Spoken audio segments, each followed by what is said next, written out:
Europe wasn't always frozen. In fact, the High Middle Ages were relatively warm. But starting in the 14th century, everything changed. The Little Ice Age wasn't a single winter. It was a centuries-long deep chill that darkened skies, shortened summers, and brought snow to places that rarely saw it. Glaciers grew. Rivers froze over. Famine became normal. From Iceland to Italy, no one escaped the cold's reach. Some winters were so brutal that birds froze mid-flight. Wine turned to slush on banquet tables. In London, the Thames iced solid enough for people to hold fairs on it. Skating, feasting, even setting up shops. But for peasants, this wasn't quaint, it was catastrophic. Shorter growing seasons meant smaller harvests.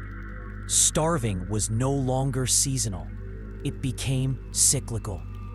One bad year could doom entire villages. Imagine sleeping in a shed with holes in the wall and a roof made of grass. That was a peasant's home, made of wattle and daub. These huts were slapped together using sticks, straw, and mud, materials that barely kept out wind or rain. Some walls would crack or collapse in heavy storms.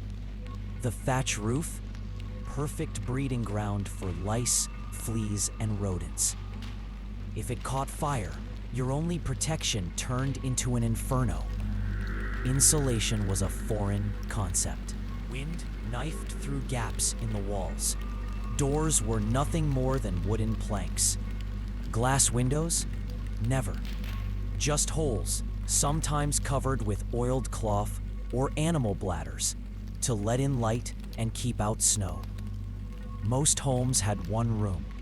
Parents, children, and animals lived and slept in the same space. Not for bonding, but for basic survival. The fire wasn't just warmth, it was life. But firewood was precious.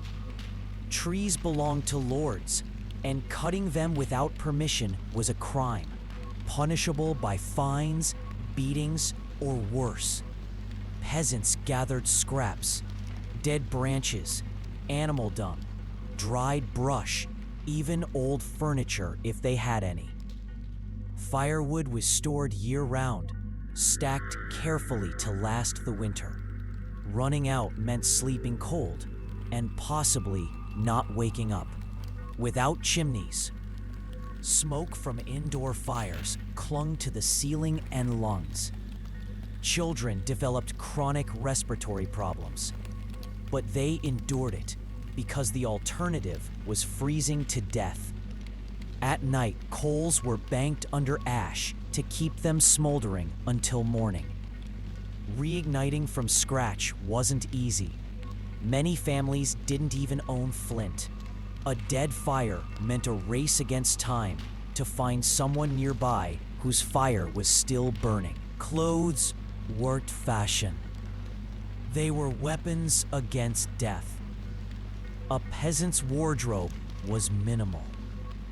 Perhaps one or two tunics, a rough wool cloak, and maybe a linen shirt if you were lucky. Everything was patched, reused, and passed down until it fell apart. There were no modern fabrics, no insulation, and definitely no waterproofing. When it rained or snowed, your clothes absorbed every drop and then froze solid on your back.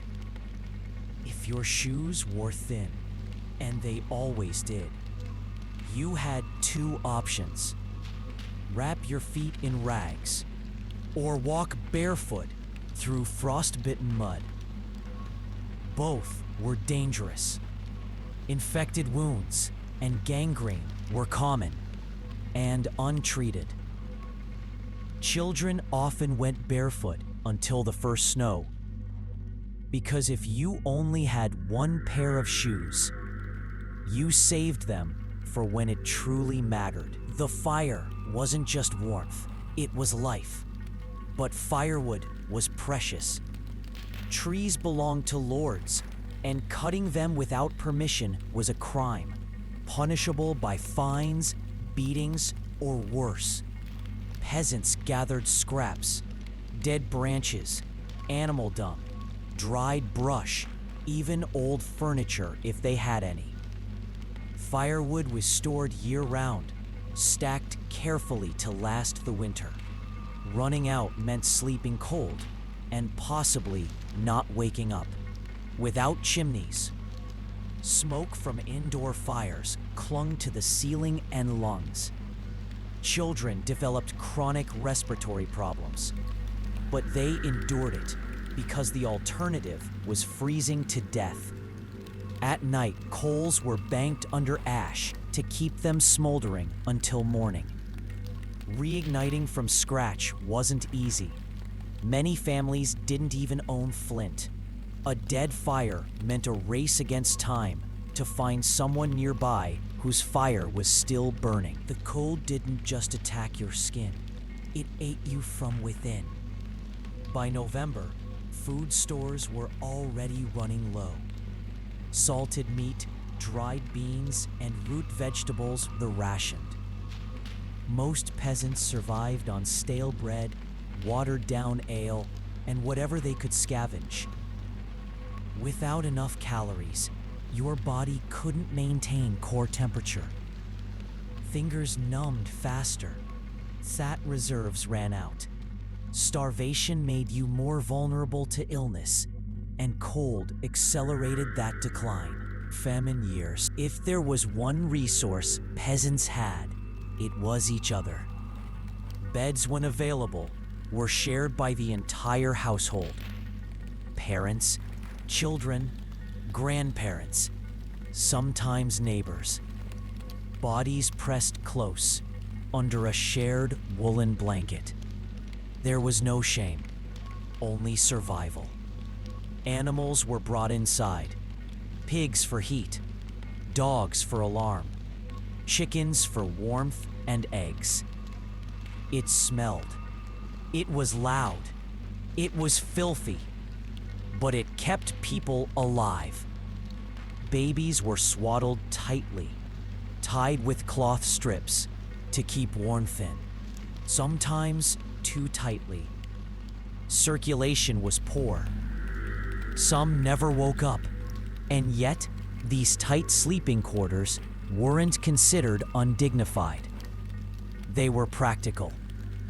If your body heat could save someone, you gave it freely. Winter didn't scream. It whispered. It crept into beds, into lungs, into bones. A child coughing one night would be silent the next morning. An elder too weak to sit up might be gone by dawn. There were no hospitals, no medicine, no doctors for the poor. The local wise woman might offer a remedy, but most relied on faith and fate. If someone died in winter, the ground was often too hard to dig.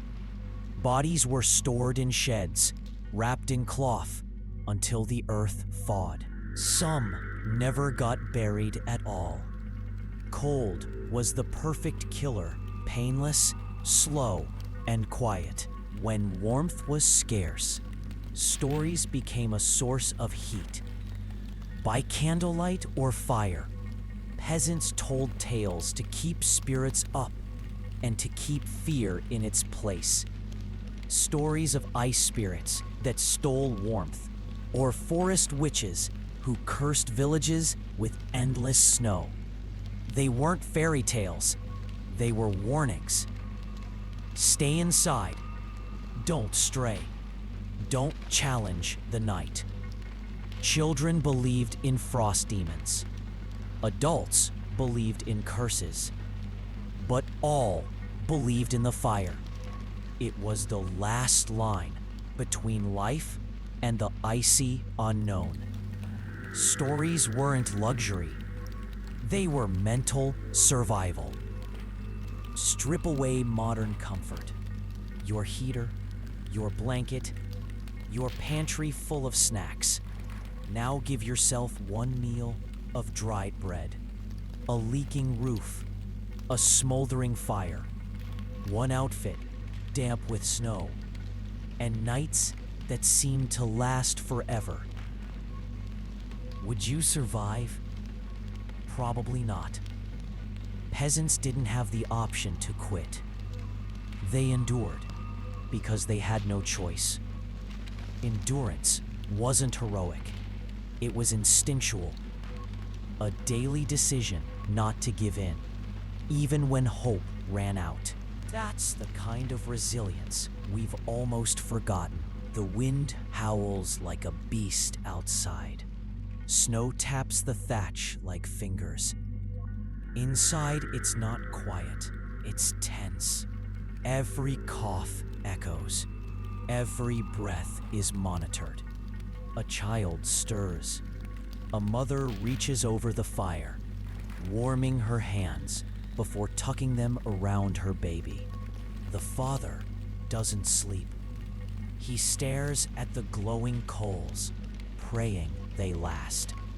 There's no talk, just waiting. They survive by the hour, 1 hour at a time. In the Middle Ages, winter was hardest on the young children. Children were born into a world of cold, hunger, and silence. There were no blankets waiting for them, just a pile of old straw, some coarse cloth, and their mother's exhausted body. Many never saw spring. Infant mortality rates were brutal. 1 in 3 children died before their 5th birthday, and winter claimed most of them. Cold, starvation, infection. No medicine, no protection, no chance. If you survived infancy, you were put to work as soon as you could stand.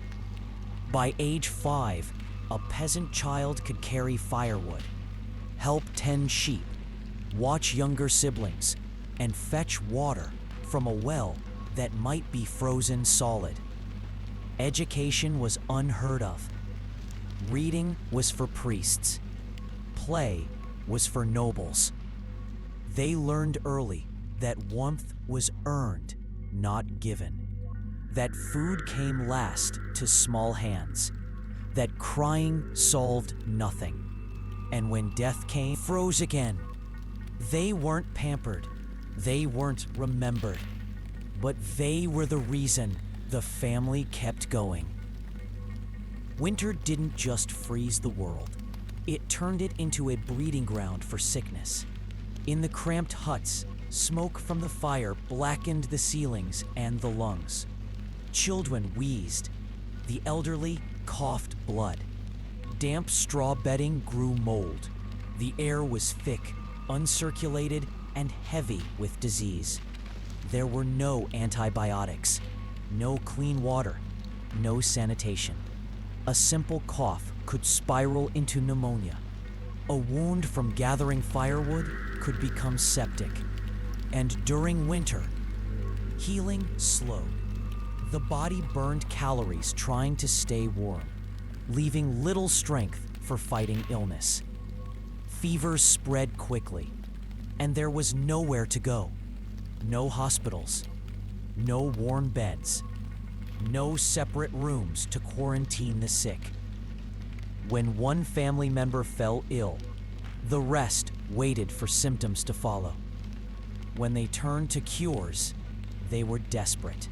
Honey and garlic, moldy bread, spirits boiled with herbs, leeching, bloodletting, prayers muttered over steaming bowls of broth.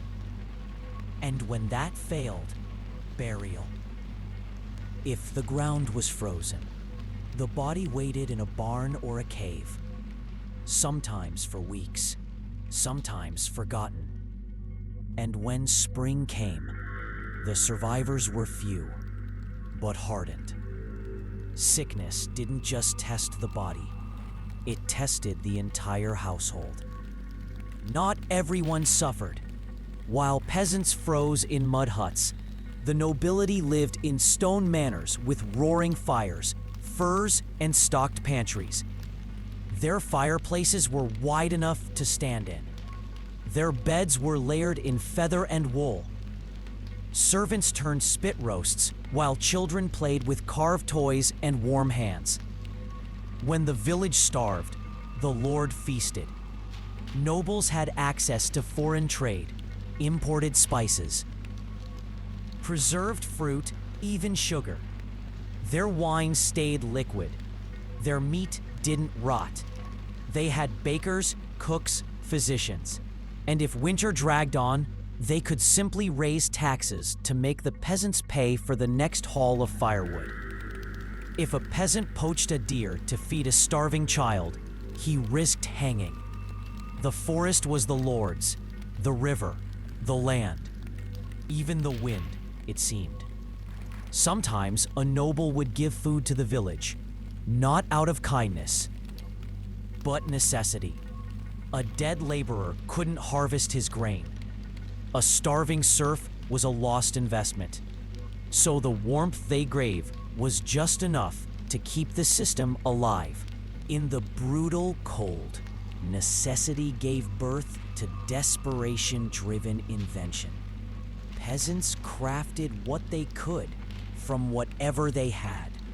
Needles from bones, mittens from old sacks, boots stuffed with moss, straw, or animal hide.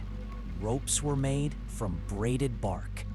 Blankets were layered scraps, sewn together until they formed something close to warmth. Axes were shared among villages. Losing one meant days of firewood lost. Metal tools were priceless. If your knife broke, you bartered, begged, or went without. To find food, they built traps for rabbits or birds, nets from twine, pitfalls in the snow. Anything that moved became a target.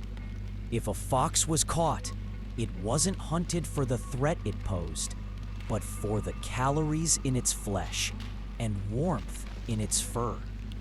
Rats were caught in buckets, baited with stale grain, sometimes eaten, sometimes skinned for use. Dung was dried and used for fires. Every ounce of material had a use.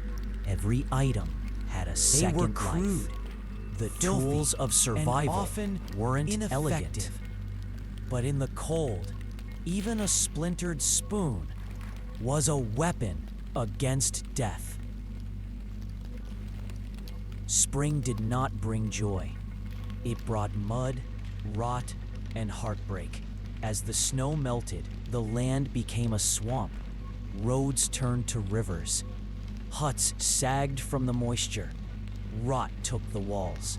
Vermin multiplied, and the graves, hastily dug in frozen ground, began to leak. Water supplies became tainted. Disease didn't leave. It bloomed. Coughs worsened. Bellies cramped. Many who made it through the winter didn't last the thaw. Fields had to be cleared and plowed by hands that had barely eaten in weeks. But the earth was still cold. Seeds failed to sprout. Those who had eaten their seed grain in desperation now had nothing to plant. And if frost returned in April or May, the sprouts died. The hunger gap, it was called. The cruel season between winter's end and summer's first harvest. And yet, you could starve in April they lived just as easily as January. Recover, plant, pray, repeat. Spring didn't feel like rebirth. It felt like punishment. Because after months of survival, you realized it wasn't over. We are not built for this world anymore. And maybe that's a good thing. But the past deserves more than romanticism. It demands respect. Because for every grand castle and noble feast, there were thousands of lives spent fighting the cold, one night at a time. So the next time you groan about frost on your windshield, remember the child in 1347, sleeping beside a pig, hoping not to die. And maybe whisper thank you to the fire, to your heater. Like and subscribe to this channel for more about history.